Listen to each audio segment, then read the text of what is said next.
오늘 하나님께서 우리에게 주신 말씀은 고린도전서 13장 4절에서 7절 말씀입니다. 교독하시겠습니다. 사랑은 오래 참고 사랑은 온유하며 시기하지 아니하며 사랑은 자랑하지 아니하며 교만하지 아니하며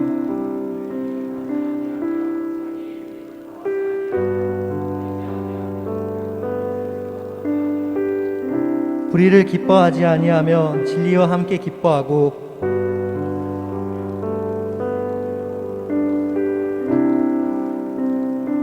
이는 살아계신 하나님의 말씀입니다. 아멘. 할렐루야. 지난주에 말씀이 기억나나요 혹시? 그죠? 지난주부터 제가 묻고 있어요. 그죠? 기억을 더듬어 봐도 뭔 얘기 했었는지. 지난주에는 왜 사망의 음침한 골짜기를 가야 하나요? 기억납니까 이제? 그죠? 그런 제목으로 하나님 목자인데 왜 우리 삶 가운데 어려움과 고통이 있는 것일까? 이런 것들.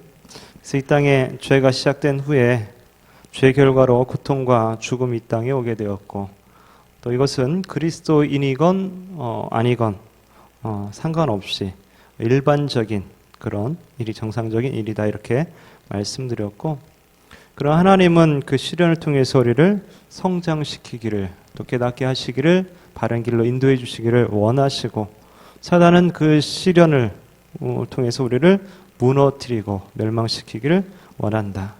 그래서 우리가 하나님을 선택해서 마음을 선으로 바꾸시고 또 우리를 성장시키는 그 방향으로 우리가 나가야 된다, 이런 이야기들을 했었습니다. 특히 요즘에 악한 일들이, 그죠? 안 좋은 일들이 뉴스에 많이 보고되고 있죠. 최근에 아동학대에 관련된 그런 뉴스들이 참 대할 때 마음들이 많이 아픕니다. 지난 6월 1일 그 가로 44cm, 세로 60cm 크기의 여행용 가방에 갇혀서 심정지로 발견된 9살 아동이 있었죠. 심폐소생술을 받으며 병원으로 옮겨졌지만 결국 죽게 되죠. 가방에 가둔 계모는 아동학대 치사 혐의로 구속되고 친부 역시 아동학대 피의자로 경찰에 입건되었다라고 합니다. 또 지난달 29일에 있었던 부모의 학대를 피해 도망 나온 9살 여아가 구조되는 일이 있었죠. 친모와 계부는 아이를 쇠사슬로 묶고 또 달궈진 쇠젓가락으로 발을 지지는 등의 어떤 학대 행위를 한 것으로 드러났죠. 이 소녀가 배가 고파서 지붕을 넘어서 이웃집으로 탈출하고 맨발로 돌아다녔다고 하죠. 의붓 딸인 9살 여를 잔혹하게 학대한 계부가 구속되고 친모도 조사될 예정이라고 합니다. 근데 아마 중형을 피하긴 어려울 것이다, 이렇게 뉴스에 나와 있더라고요. 아동학대 신고 접수가 매년 증가하는 추세라고 합니다. 그런데 이뿐만이 아닙니다. 노인학대 신고 건수도 늘어나고 있대요. 그런데 문제는 이런 사건들이 가정 안에서 이루어지고 있다라는 사실이죠. 왜 이렇게 학대가 많아지는 것일까요?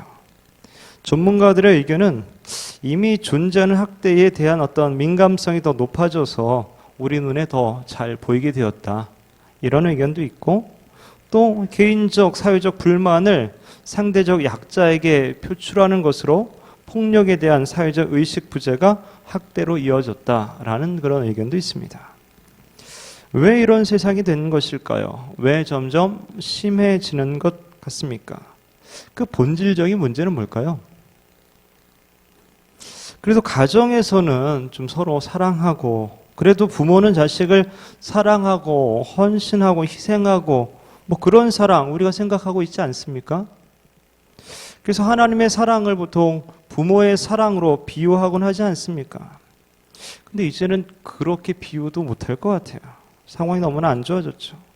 사랑 없는 세상이 된 것 같아요. 근데 가정에서 제대로 어릴 적에 사랑을 받지 못하고 배우지 못한 이들이 성인이 되어서 갑자기 건강한 아름다운 그런 사랑을 할 수 있을까요? 삐뚤어진 사랑, 왜곡된 사랑을 경험한 자녀들이 자라서, 그렇죠? 역시 그렇게 될 가능성이 매우 높은 거죠. 보고 배운 게 그거밖에 없잖아요. 그래서 어떻게 보면 가정이 회복되어야지, 그렇죠? 가정에서 바른 아름다운 사랑을 배워야지 또 이 사회가 더 밝아지지 않을까 이런 생각을 해봅니다. 또 종종 데이트 폭력에 대한 뉴스가 나오고 있기도 하죠. 데이트 중에 폭력을 행사하거나 만나주지 않는다고 사진이나 영상을 뭐 인터넷에 뿌린다거나 아니면 감금하고 성폭행하고 죽여버리고 뭐 이런 일들이 이런 사건들을 어떻게 보아야 될까요? 이런 사건의 피의자들이 잡혀가지고 너 왜 그랬어 이렇게 물어보면 뭐라 그럽니까? 대부분 사랑해서 그랬어요. 사랑해서 그랬다는 걸 대부분, 그죠? 근데 그것을 과연 사랑이라고 말해야 될까요? 정말 사랑해서 만나고 정말 사랑해서 사귀는 걸까요? 뿐만 아니라 사랑해서 결혼한 부부 사이에서도 비슷한 일들이 일어나고 있어요. 지난 19일 날 SUV 차량하고 경차가 정면 충돌한 그런 사건이 있었는데 알고 보니까 부부래요. 그리고 이혼 소송 중이었다고 합니다. 그 사고로 부인이 죽었어요. 부인과 함께 타고 있던 다른 두 사람이 전치 12주. 남편은 차가 좋았는지 다치지 않았대요. 남편은 부인 차량을 반대쪽에서 지나가는 걸 보고서 멈춰 세우기 위해서 이제 차선을 넘어갔다. 실수로 그랬다라고 했지만 경찰의 판단은 살인과 교통방해 치상 혐의로 판단했다는 거죠. 요즘 뭐 블랙박스 다 있잖아요. 그렇죠? CCTV 다 있고. 봤더니 제한속도 50km에서 충돌 당시가 120km에 육박한 것으로 이제 드러난 거죠. 딱 걸린 거죠. 사랑해서 결혼하고 행복하기 위해서 결혼할 텐데 이게 웬일입니까? 물론 결혼해도 의견이 맞지 않아서 다툴 일도 있고 때로는 서운한 일도 있고 그럴 겁니다. 뭐 그러면서 대화하면서 서로 풀어가는 거죠. 나랑 똑같은 사람이 어디 있습니까? 근데 서로 죽이려고 할 정도가 되었다라는 것, 이 정도면은 정말 처음부터 사랑한 거 맞아? 뭐 이런 의심이 드는 거죠. 과연 사랑해서 결혼한 거 맞는가? 라는 생각이 들어요. 잘 모르겠는데 사랑하지 않아도 결혼합니까? 결혼식에서는 다 사랑한다 그러잖아요. 그죠? 다 사랑한다고 뭐 요즘에도 그런 말 하나 모르겠네요. 검은 머리가 뭐 파뿌리가 어쩌고 저쩌고 막 이런 거 있죠. 요즘엔 못 들어본 것 같긴 해요.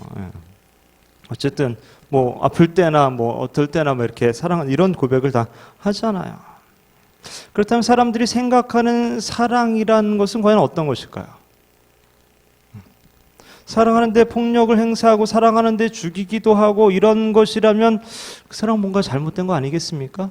뭔가 삐뚤어지고 왜곡된 거 아니겠습니까?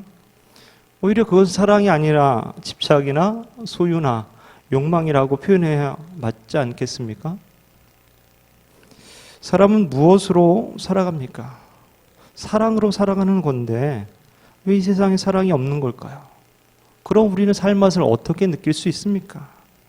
왜 세상에 참 사랑이 없는 걸까요? 왜 이렇게 왜곡되고 삐뚤어지는 것일까요?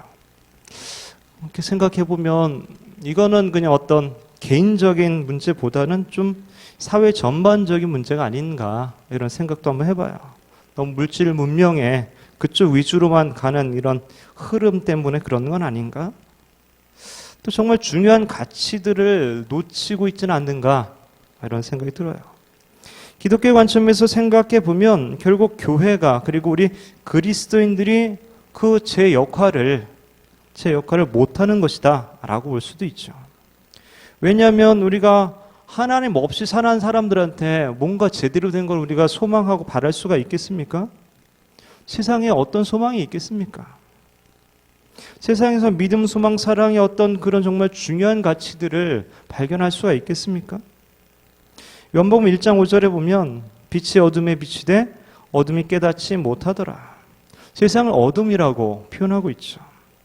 그리고 그리스도인들을 빛으로 표현합니다. 마태복음 5장에 있는 말씀 함께 읽습니다.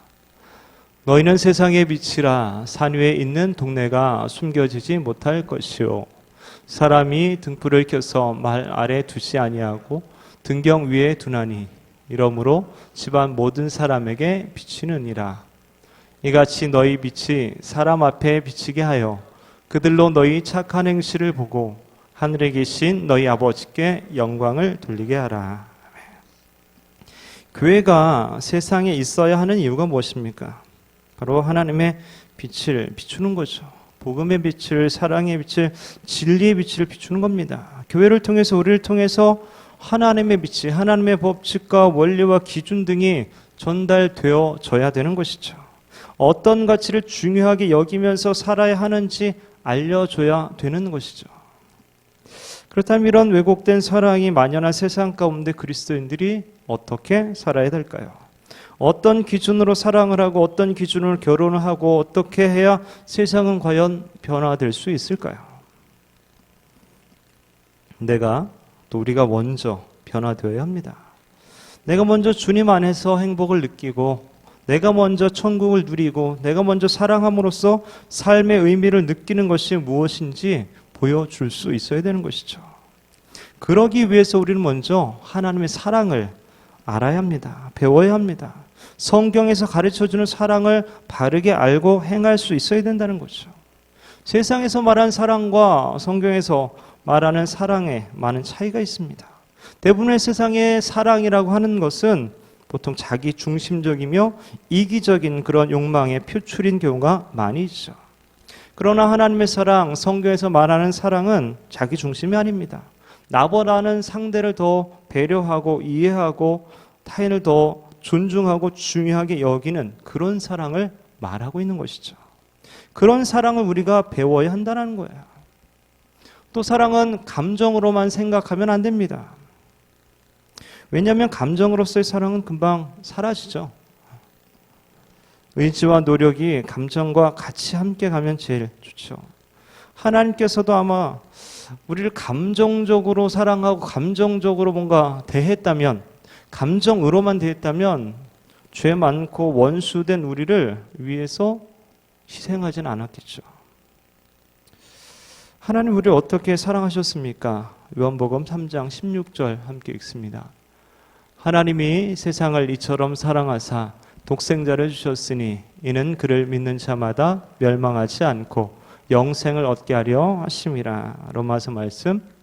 우리가 아직 죄인 되었을 때에 그리스도께서 우리를 위하여 죽으심으로 하나님께서 우리에 대한 자기의 사랑을 확증하셨느니라. 하나님의 사랑은 영원히 죽을 수밖에 없는 우리를 대신해서 자신의 아들 예수 그리스도를 이 땅에 보내서 대신 죽게 한 그런 사랑이시죠. 나를 향한 십자가 사랑을 온전히 깨달을 때 비로소 하나님의 사랑을 우리는 배울 수 있게 되고 할 수 있게 되는 것이죠. 로마서 8장 말씀. 자기 아들을 아끼지 아니하시고 우리 모든 사람을 위하여 내주시니가 어찌 그 아들과 함께 모든 것을 우리에게 주시지 아니하겠느냐. 하나님 어떤 이념이나 말로만 사랑한 것이 아니라 구체적인 실천으로 그 사랑을 보여주셨습니다. 우리를 어떻게 사랑했냐고 따질 수 없게 확실한 증거를 가지고 계셔요. 오늘 본문의 사랑의 구체적인 특성이 15가지가 나오고 있는데 이것은 모두 사랑의 실체이신 하나님의 속성과 관련된 것으로 볼 수 있어요. 하나님은 독생자를 죄인을 위해 죽음에 내어주심으로써 하나님이 그 사랑을 보여주셨죠. 그런 사랑을 보통 우리가 아가페 사랑이다 또는 무조건적인 사랑이다 이렇게 이야기하곤 합니다. 지금도 우리는 그 하나님의 사랑 가운데 이 자리에 있고 오늘을 살아가고 있는 것이죠. 만약 하나님께서 오래 참지 않으신다면 벌써 우리는 그죠 죽던지 어떤 매를 맞던지 아마 그랬을 거예요. 그리고 하나님은 따뜻한 마음으로 친절하게 우리를 대해주시고 한낱 피조물에 불과한 우리를 또 죄인과 원수된 우리를 인격적으로 대우해 주십니다. 우리를 참아주시고 믿어주시고 소망으로 견디어 주십니다. 이러한 하나님의 사랑을 받은 사람이 깨달은 사람이 그런 사랑을 할 수 있게 되는 것이죠. 그래서 어떻게 보면 우리가 하나님의 사랑을 알고 그렇죠? 경험해야지만 그 사랑을 바르게 전할 수 있는 것이죠. 그렇게 우리를 통해서 세상 사람들이 하나님의 사랑을 알게 될 때에 또한 세상은 변화될 수 있는 것이죠. 그리고 그 시작은 나로부터 되어져야 되는 것입니다. 세상에 사랑이 없다고 우리가 욕할 수도 있고 교회에 사랑이 없다고 비판할 수도 있습니다. 하지만 왜 그런지 생각해 봐야 돼요. 그것은 그 욕하고 비판하는 그 사람에게 사랑이 없어서 그런 것이죠. 그 사람이 하나님의 사랑을 몰라서 그런 것이죠. 우리가 사랑을 하자, 사랑하면 되지 뭐, 이렇게 마음 먹어서 되는 것도 아닙니다. 노력한다고 되는 것이 아니라 내가 하나님께 받은 그 사랑이 얼마나 크고 놀라운 것인지 내가 경험하고 체험해야지만 그래야 비로소 다른 이들을 그 하나님의 사랑으로 사랑할 수 있게 되는 것이죠. 그때 변화가 시작되는 겁니다. 요한일서 4장 말씀 함께 읽습니다. 사랑하는 자들아, 하나님이 이같이 우리를 사랑하셨은즉 우리도 서로 사랑하는 것이 마땅하도다. 요한복음 말씀. 내 계명은 곧 내가 너희를 사랑한 것 같이 너희도 서로 사랑하라 하는 이것이니라. 먼저 하나님의 사랑을 받은 우리가 사랑의 삶을 살아갈 수 있어야 됩니다. 그리고 세상 가운데 사랑의 본질을 보여줄 수 있어야 돼요. 나 하나만 그렇게 살면 세상이 변할까요? 흙탕물이 있더라도 계속 맑은 물을 흘려보내면 언젠가 맑아지지 않겠습니까? 그런 소망을 가지고 우리가 이 땅을 살아가는 거잖아요. 그런 소망을 가지고 우리가 이 땅을 하나님 나라로 만들려고 하는 거 아니겠습니까? 더 이상 교회에 사랑이 없다, 믿는 사람이 더하다, 이런 말이 들리지 않도록 해야 합니다. 이런 말들은 그리스도인들 뿐만 아니라 하나님 마음 너무나 아프게 할 것 같아요. 고린도 교회 안에도 이런 사랑 없음의 문제가 있었습니다. 다양한 은사를 받은 사람들이 있었지만 오래 참지 못했어요. 친절하지 않았어요. 다른 사람과 비교해서 시기하고 자랑하고 교만하고 다른 사람을 깔보고 무례하게 대하고 승질내고 악한 생각과 자기의 유익만 챙기려고 했다라는 것이죠. 이런 상황에 대해서 바울은 하나님의 사랑이 어떤 속성을 가지고 있는지 말하면서 그 사랑을 배울 것을 말하고 있는 거죠. 오늘 우리도 그 사랑을 배울 필요가 있다라는 거예요. 이 세상 가운데 뭔가 왜곡되고 삐뚤어진 사랑을 배울 것이 아니라 하나님께서 말씀하시는 성경에 나와 있는 그 사랑을 우리가 배울 수 있어야 된다는 거죠. 먼저 사랑은 오래 참습니다.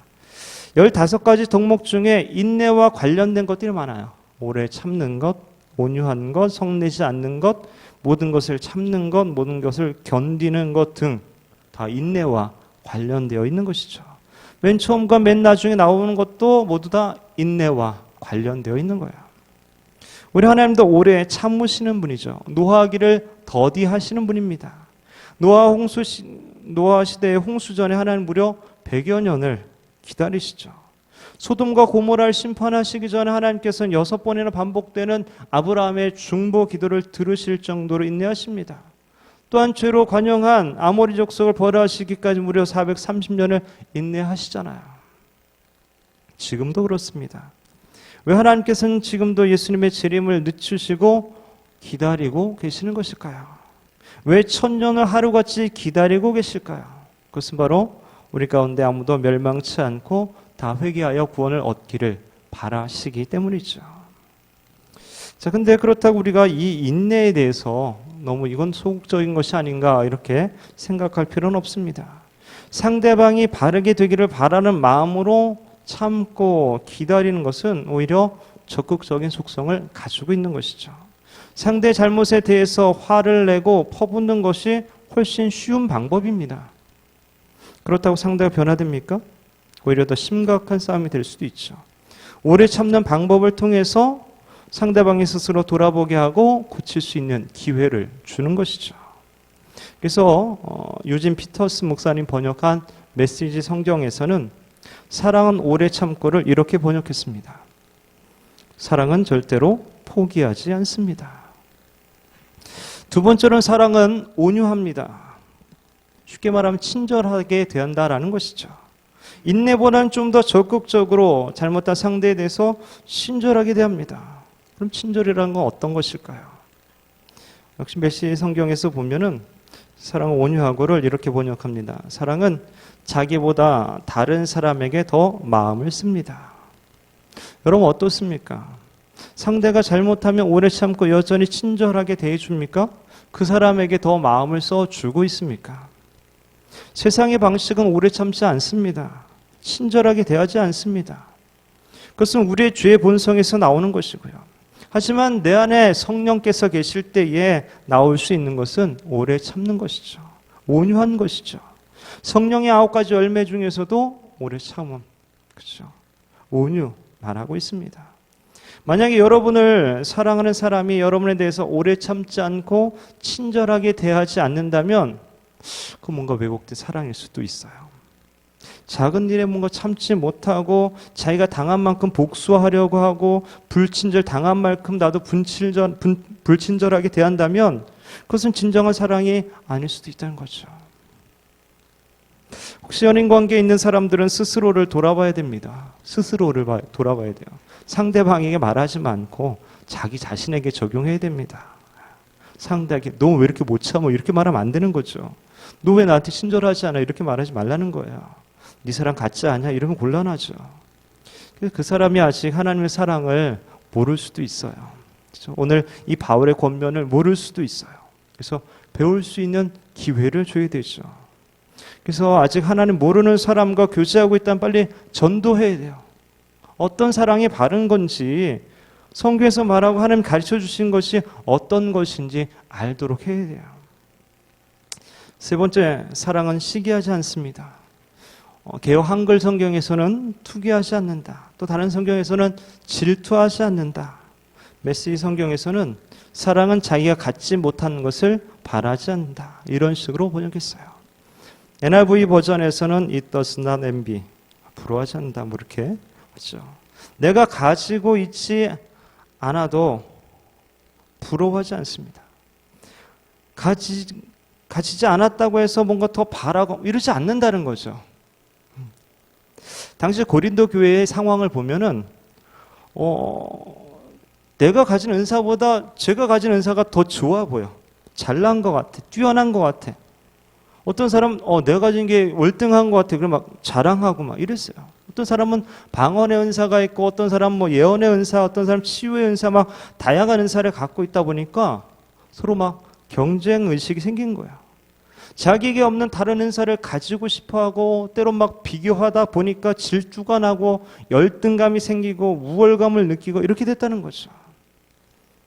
그러나 사랑은 시기하지 않습니다. 나에게 없어도 상대가 더 잘나도 내가 부족해도 상대가 더 많은 것을 가지고 있어도 비교하거나 질투하거나 부러워하지 않는다는 것이죠. 원래 질투는 좀 이렇게 좀 동등 관계에서 비교하다 보니까 발생하게 되죠. 부모가 자식을 질투하는 경우 없죠. 스승이 제자를 질투하지 않죠. 주인이 종을 질투하지 않습니다. 하나님은 우리를 질투하지 않아요. 물론 성경에 보면 질투하시는 하나님에 대한 표현이 있긴 합니다. 하지만 그것은 하나님과 하나님의 백성에 대한 사랑을 동등 관계에 있다고 놓았을 때에 하나님이 우리를 얼마나 사랑하시는가, 하나님이 죄에 대해서 얼마나 미워하시는가를 강조하기 위한 그런 표현으로 볼 수 있는 것이죠. 네 번째로 사랑은 자랑하지 않습니다. 이것도 보면은 비교하는 데서부터 시작되는 것 같아요. 비교 우위를 차지한 사람이 자신을 이렇게 드러내고 뽐내는 거죠. 남들이 자랑하는 것 여러분 들으면 어떻습니까? 짜증이죠. 그렇죠? 왕짜증 나죠. 막 자랑하는 거 보면은 어른들이 모이면 종종 이렇게 자녀들 막 자랑하고 막 손주들 막 이렇게 자랑해요. 그럼 이제 듣는 이제 분들은 보통 뭐라 그러냐? 야, 돈 내고 자랑해. 뭐 이렇게 이제 얘기하죠. 아니면 한술 더 떠서 자기가 막 더 많은 자랑을 막 이렇게 막 늘어놓기도 합니다. 그럼 자랑할 거 없는 사람 어떻게 합니까? 그렇죠. 마음이 참 힘들겠죠. 어떤 사람은 부모님에게 많은 유산을 물려받았다고 생각해 보세요. 그 사람은 하나님의 은혜라고 말하면서 이렇게 자랑할 수 있어요. 하지만 그렇지 못한 사람 입장을 한번 생각해 보세요. 부모님에게 가난만 물려받은 사람이 그 이야기를 들으면 얼마나 절망하고 얼마나 상심이 크겠습니까? 그 사람도 과연 그것을 하나님의 은혜라고 인정할까요? 오히려 하나님은 불공평한 분이라고 생각하진 않을까요? 세상은 열심히 일하고 노력한 사람이 잘 사는 정의로운 세상이 아니라 부자 부모와 좋은 운을 타고난 사람들의 세상이라고 생각하지 않을까요? 그의 성실과 노력의 선한 의지마저 꺾어버릴 수 있다는 거죠. 인간의 헛된 자랑은 사람을 절망으로 몰고 갈 수 있습니다. 상대방의 선한 의지마저 좌절시킬 수 있어요. 또는 독한 마음으로 질투를 하게 될지도 모릅니다. 사랑은 자랑하지 않습니다. 다른 사람을 배려하는 마음에서 자랑하지 않는 거죠. 내 자랑으로 한 영혼이 실족할 수 있다는 걸 생각하는 사람이라면 그렇죠? 그렇게 할 수 없겠죠. 예전에 한 청년에게 제가 간증을 한번 부탁한 적이 있었어요. 그 친구가 열심히 신앙생활을 하면서 공무원 시험을 준비했었는데 첫 시험에 이렇게 합격을 해서 축하한다고 하면서 야, 너희 그 노하우, 그 팁을 좀 함께 나눌 수 있으면 좋겠다. 다른 그렇게 준비하는 친구들도 많이 있으니까 도움이 되면 좋겠다라고 해서 이제 간증을 이제 요청한 적이 있어요.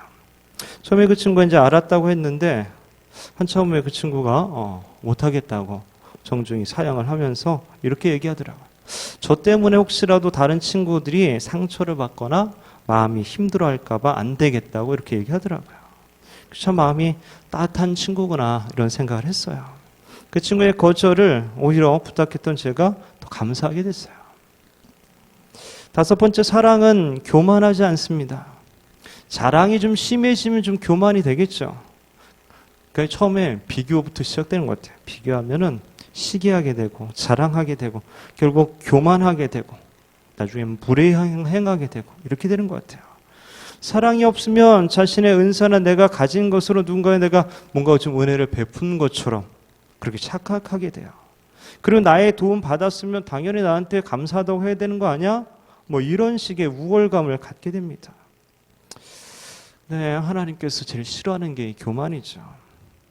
하나님께서는 교만을 제일 싫어합니다. 그리고 겸손을 좋아하시죠. 예수님께서 이 땅에 겸손의 왕으로 오셨습니다. 하늘 보좌를 차지하신 분이 이 낮고 천한 곳에 오셨어요. 모든 왕들보다 모든 신들보다 뛰어나고 크고 놀라우신 그분인데 그분이 교만해도 아무도 뭐라 그럴 분이 없는 그런 분인데 겸손함으로 우리를 사랑해 주셨다는 거죠. 빌립보서의 말씀 함께 읽겠습니다. 그는 근본 하나님의 본체시나 하나님과 동등됨을 취할 것으로 여기지 아니하시고 오히려 자기를 비워 종의 형체를 가지사 사람들과 같이 되셨고 사람의 모양으로 나타나사 자기를 낮추시고 죽기까지 복종하셨으니 곧 십자가에 죽으심이라. 야고보서 말씀 듣습니다. 그러나 더욱 큰 은혜를 주시나니 그러므로 일러스되 하나님이 교만한 자를 물리치시고 겸손한 자에게 은혜를 주신다 하였느니라. 아멘. 근데 솔직히 조금만 이렇게 머리가 있어도 조금만 지혜로워도 교만할 일이 없어요. 생각해 보세요. 내가 뭔가 가진 것으로 교만하다면 나보다 더 많이 가진 사람 한번 생각해 보세요. 얼마든지 있지 않습니까? 내가 좀 머리가 좋아서 교만합니까? 나보다 똑똑한 사람들 생각해 보세요. 수두룩하게 깔렸습니다. 잘생기고 이쁘다고 교만합니까? 더 이쁘고 더 잘생긴 사람 엄청나게 많거든요. 조금만 생각해도 교만할 게 없어요. 그리고 내가 교만하려고 하는 그 요소도 있잖아요. 있다가도 사라지고 없다가도 있어지고 이런 거거든요. 그러니까 그것만 조금만 생각해 봐도 별로 교만할 일이 없어요. 되게 교만한 사람들이 별거 없으면서 교만한 경우가 많이 있죠. 왜 그럽니까? 자신의 열등감을 가리기 위해서. 자신이 이 열등감 모습을 안 보여주기 위해서 오히려 이제 좀 잘난 척 하게 되는 경우가 많죠. 그래서 어떻게 보면 불쌍한 영혼들이죠. 사랑하는 젊은 예수꾼 여러분들 하나님의 사랑을 배우시기 바랍니다. 여러분 하나님의 사랑을 느끼고 있습니까? 그 사랑을 절절히 느낀 사람만이 다른 사람을 그렇게 사랑할 수 있습니다. 지금 여러분은 누구를 사랑하고 있습니까? 연인 말고요. 누구를 이 공동체 안에서 또는 또 여러분의 사회생활과 이 주변 가운데에 주님 안에서 어떻게 누구를 사랑하고 있습니까? 우리는 주님 안에서 서로 사랑해야 합니다. 주님이 주신 가장 큰 계명은 하나님 사랑과 이웃 사랑인 것이죠.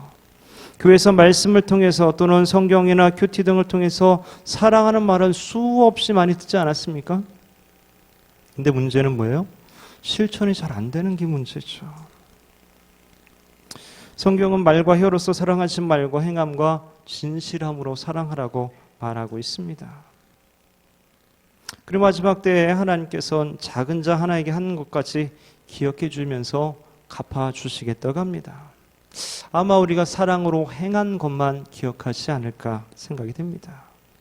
우리의 사랑은 세상의 사랑과 뭔가 달라야 합니다. 그래야 세상을 변화시킬 수 있습니다. 마지막으로 오늘 본문 말씀을 요즘 피터스 목사님이 번역한 메시지 성경으로 함께 읽어보도록 하겠습니다. 사랑은 절대로 포기하지 않습니다. 사랑은 자기보다 다른 사람에게 더 마음을 씁니다. 사랑은 자기가 갖지 못한 것을 바라지 않습니다.